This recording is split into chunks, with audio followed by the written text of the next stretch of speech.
Well, here are the Shortens, Yvette and Jerry, two Jerrys, one of whom is 9 years old, and also we have Noel. Well, your story is a tragic one as well.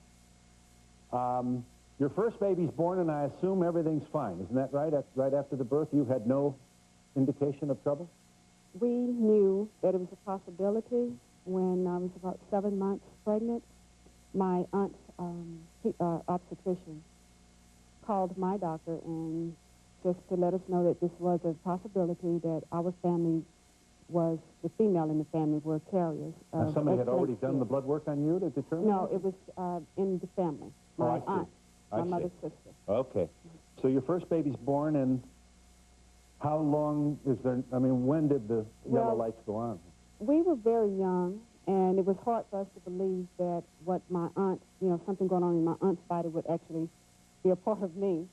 So he was 2 months old, and at that time, Dr. Shearer was not at the hospital. Dr. South and Dr. Montgomery were. And they contacted us and asked us to bring him in to have him tested. And we did. He was 2 months old. And how old was your first baby when he died? As Carol Ann's first son, he was 7 months old. He was placed in inside of the germ feed bubble at the age of 5 months. And he spent the last 5 months of his life inside the plastic bubble. But it was too... that are born with SCID do not survive to their first birthday. Right. They, with the viruses and the bacteria that surround us all, they are prime targets, and that's why early diagnosis is so important. Yes. So you must have been terrified to get pregnant again, or were you? Yes, I was. But you never think tragedy would strike again. And in my mind, it was like, surely it would never happen. You were young, you know, you want that family. Like, it surely, you know, you probably it will wanted not a baby happen. more after the losing your first. True, I did. I wanted to have, I guess in a sense, not to replace my baby, but I wanted to have another child. Your second baby is a boy. Yes. You got to be shaking in your boots, Mom. No? No, I wasn't. You must have been praying 100 miles. I prayed daily. I had faith in God that he would be fine and he would be with us always. Your baby's born, and he's tested, I assume, and you discover this is the same as last time. No. I can't, you didn't. Sorry. Tell us. Without much time left, I want to get the whole story in, Mom. No. With Wesley, as we stated before, we were very young. And we did not have him tested. We did not go to Texas Children's. Oh, you did? That's right, you didn't. No, we didn't. You're fed up with hospitals. You got mad at doctors, hospitals, needles? No, I just wanted truly to believe in my heart and in my mind that he would be okay. And I did the same thing with her at the time, so I know what she's saying, and it's a trust, you know, it's the urgency, it's the desire to be a mother again. yes, to it's hold also your baby. denial, though, isn't it? Well, she feels as I feel. We put our trust in God, and God did not disappoint us. He gave me David, he gave her two beautiful sons. But her Yes, second, I lost two, but he in turn your second gave baby me two. died also at 7 months? No, he was 9 months. He was 9 months I old. just can't imagine you going through this twice, Dad. She felt, she embraced it in God a lot, and she trusted in her. And I don't believe that God let me down, that it was like, This was I'm going to take him. I believe that they had a purpose in life, and within that 7 months of David's life and 9 months of Wesley's life, their purpose was accomplished, and God, in turn, took them home. Right. Now, when was Noel born? In 1983. And where is she in the sequence of the births there? Oh, some 11 years after Wesley's birth. So you had lost 2 sons, and you're pregnant? Yes. And it's a girl? And it's a girl. So you celebrate with your husband. You probably didn't move for 9 months. I don't know. Well, no. To be honest, at 7 months, when I was 7 months pregnant, I had the amniocentesis, ultrasound, excuse me. And I was told that she was a boy.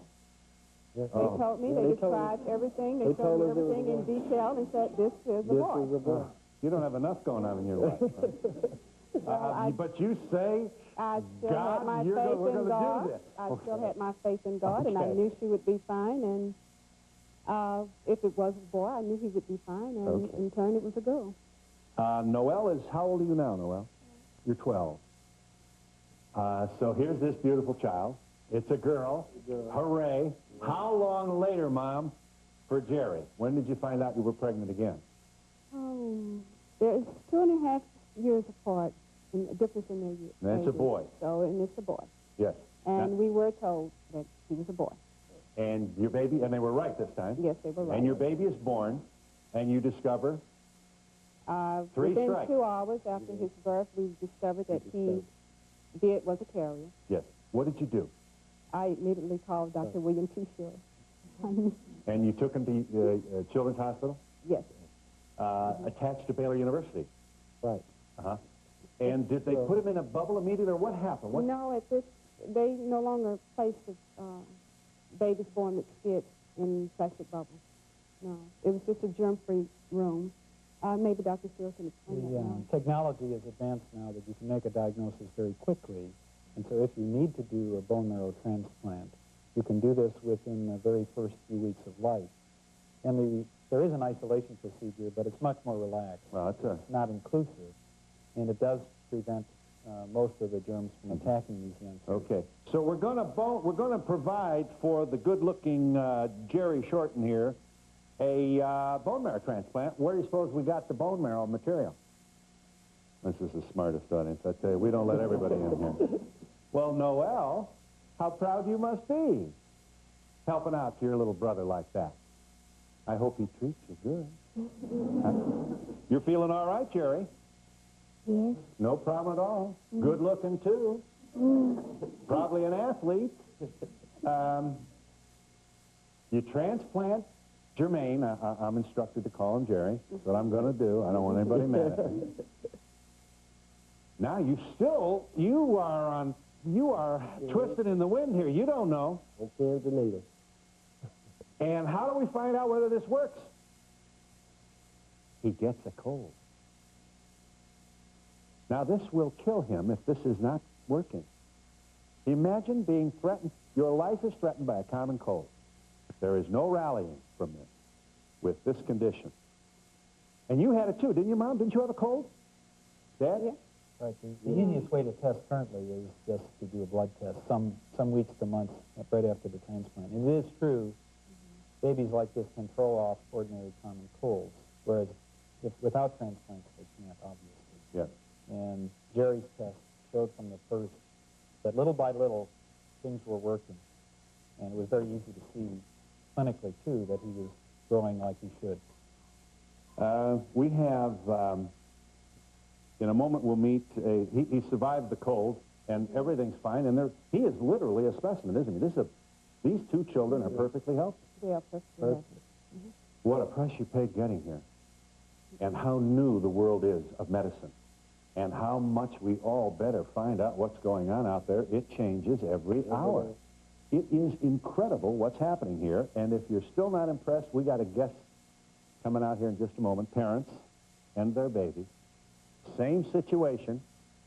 The baby is given a bone marrow transplant in utero.